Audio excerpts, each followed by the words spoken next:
Paano mapasama o paano ba sumali sa dinami-daming nagpakawalang atake? Baka kailangan kong maghulog ng barya para madagdagan pa ang oras ko dito kung sakaling mabato man ako ng mabato. Pag sinabi ko na ititigil ko na to, set up yun para sa'yo, parang Massacre 44 Mama sa pano. Bang, kamusta?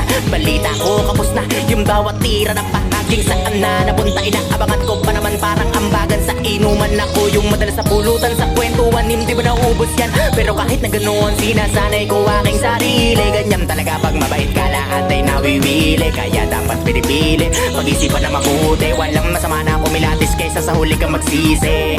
Naranasan ko na rin yan, yung tipong walang pagkakataon na mapakinggan at dumating sa puntong wala na ring malapitan. Sarili ko na lang ang nagsilbi ko na sandigan.